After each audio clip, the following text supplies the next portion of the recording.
kadang-kadang pemerintah setengah-setengah. Duit di bawah Koramil, Polsek disuruh memberantas warung-warung yang jual minuman keras.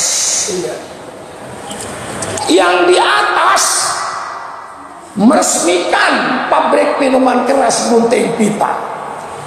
Subhanallah. Di sini membangun, di sini menghancurkan, maka tidak akan berhasil pembangunan ini. Kalau pemerintah ingin memberantas minuman keras, bukan warung-warung di kampung-kampung yang diperiksa, yang disensus. Pabriknya tutup dengan sendirinya, warung-warung kecil nggak ada menjual minuman keras. Ini pabriknya diresmikan, orang menjual keras dilarang. Ini permainan yang tidak jantan. Ada peribahasa Arab, la taqo'an danabal af'a wa tursilaha in kunta sa'man fatba ra'sahad danaba. Kata penyair, jangan kau potong ekor ular ini, ekornya yang dipotong kemudian dilepaskan, nggak ada gunanya. Jangan ekornya yang kau potong, kepala ularnya kau gecek, mati, selesai. Ini warung-warung kecil yang mengeluarkan ekor-ekor yang diberantas supaya jangan jual minuman keras, tapi kepalanya yang namanya pabrik minuman keras disahkan dan diresmikan oleh pemerintah. Ini permainan apa? Ya. Kalau betul-betul pemerintah mau memberantas minuman keras, bukan warung-warung kecil itu, pabriknya tutup, selesai. Nah, di Isra Mi'raj semuanya ada. Banyak film sinetronnya itu. Kalau saya ceritakan sampai jam 12 gak habis. Saya potong aja. Udah saya tambah satu lagi ya. Dalam kitab Tardir ada orang mau ngangkat kayu, tidak kuat, ya. Bukan dikurangi, ditambah. Diangkat lagi tidak kuat, ditambah lagi. Diangkatnya tidak kuat, tambah lagi. Siapa itu Jibril? Itu umat Rasulullah yang mendapat amanah dari rakyatnya, tapi dia tidak mampu menjalankan amanah, tapi dia tidak mau turun jadi pemimpin walaupun sudah tidak mampu menjalankan amanah rakyatnya. Hebat Isra Mi'raj ini. Mengapa tidak dibaca ini? Masih banyak lagi, cuman sekarang inti ke inti. Ya, kalau saya baca sinetronnya masih banyak. Orang gini, orang gini, orang gini. Sudah saya potong kepada inti Isra Mi'raj ini. Intinya sholat 5 waktu. Dan sholat 5 waktu itu merupakan hubungan seorang hamba dengan penciptanya. Saudara berbicara langsung dengan Allah dalam sholat, maka hitobnya sama hitob langsung. Inna sholati wa nusuki wa mahyaya wa mamati lillahi rabbil alamin. Langsung. Inni wajjahtu wajhiya lilladzi fat, langsung bicara dengan Allah. Dan dalam sholat itu masih banyak yang kepentingan kita. Contohnya dalam surat Al-Fatihah, Alhamdulillahirabbil alamin untuk Allah, Ar-Rahmanir Rahim untuk Allah, Malik Yaumiddin untuk Allah, Iyyaka na'budu wa iyyaka nasta'in untuk Allah. Tapi kira ihdinas siratal mustaqim untuk yang sholat. Ihdinas siratal mustaqim siratal ladzina an'amta 'alaihim ghairil maghdubi 'alaihim waladdallin untuk yang sholat. Ketika rukuk untuk Allah subhana rabbiyal azim bihamdi. Ketika bangun untuk Allah sami Allahu liman hamidah. Ketika sujud untuk Allah subhana rabbiyal a'la wa bihamdi. Ketika duduk di antara sujud 100% untuk kita.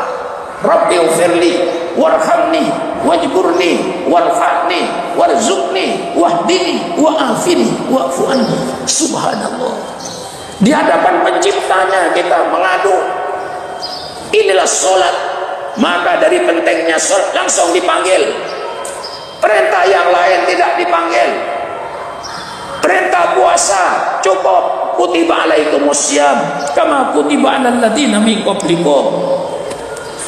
Perintah zakat tidak dipanggil. Aqimus shalah wa atuz zakah, cukup. Haji tidak dipanggil, cukup dengan Allah turunkan ayat walillahi 'alan nasi hajjul baiti man istata'a ilaihi sabila. Subhanallah. Tapi pemerintah tidak menjalankan ayat ini, sehingga jemaah haji antri. Mengapa jemaah antri? Karena orang yang tidak mampu ikut daftar haji, walaupun hutang ke bank. Saya nyatakan, hai orang-orang miskin, hai orang-orang yang tidak mampu haji, jangan kau merasa Islammu tidak sempurna karena tidak haji. Hai orang-orang miskin, kau jangan merasa Islammu tidak lengkap karena kau tidak keluar zakat. Bagi orang miskin yang tidak mampu, cukup dengan 3 rukun Islam: syahadat, salat, puasa. Adapun zakat dan haji tidak untuk orang fakir miskin. Ini tanamkan sama mereka, karena mereka merasa kalau tidak haji tidak sempurna, akhirnya hutang. Datang dari Mekah kreditnya masih tinggal 10 tahun. Ini apa-apaan?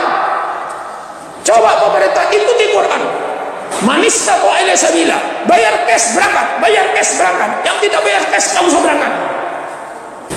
Allah tidak memaksakan haji. La yukallifun nafsan illa usaha. Mestinya kalau saya jadi pemerintah, sekarang stop pendaftaran haji. Berangkatkan dulu yang antri 30 tahun ini. Yang antri 30 tahun belum berangkat, pendaftaran haji masih berjalan terus. Anggota DPR nyampai kepada saya, haji itu sekarang duitnya Kiai 159 triliun.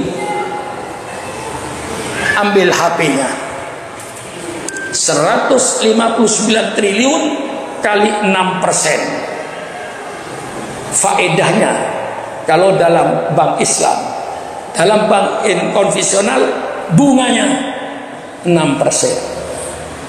6% kali 159 triliun, buang 02, kasih kali 6, bagi 49 juta sekarang haji ini katanya. Kalau haji sekarang 49 juta, insya Allah hampir 200.000 bangsa Indonesia ibadah haji tanpa bayar, cukup dengan bunganya dan faedahnya. Kemana duit itu? Tanyakan sama rumput-rumput yang bergoyang. Dari keselnya. Bener Kiai, bener. Hah? Cocok. Jadi dari bunganya saja ratusan ribu nggak usah bayar. Tanya wakil presiden. Hah? Tanya wakil presiden. Dijawab oleh dia. Ada di lapangan terbang, ada di jalan tol. Oh, dia yang membolehkan. Nah ini saudara-saudara, bagaimana haji tidak antri? Oh, yang daftar haji bukan orang yang mampu, orang yang berhutang. Berhutangnya ke bank lagi. Di bank masih ada yang menghalalkan, ada yang mengharamkan. Kan begitu, Kiai? Kok maksa-maksa? Saya mau dapat, berangkatkan dulu pemerintah yang antri 30 tahun, stop pendaftaran haji. Nanti dibuka kalau mereka sudah berangkat semua, baru dibuka lagi. Itu kalau saya, Kiai. Nah, iya. Nah, perintah sholat ini tidak pakai wahyu, pakai wahyu dan dipanggil, menunjukkan pentingnya sholat. Maka sholat jangan sampai ditinggal, laksanakan dengan sebaik-baiknya. Inilah barangkali saya sudah melampaui waktu ini. Kalau ada hal-hal yang kurang berkenan, saya mohon maaf yang sebesar-besarnya. Inilah saya sampaikan kepada bapak-bapak seluruhnya.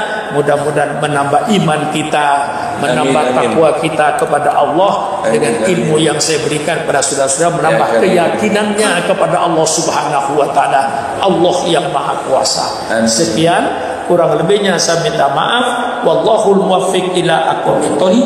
Wassalamualaikum warahmatullahi wabarakatuh. Waalaikumsalam warahmatullahi wabarakatuh.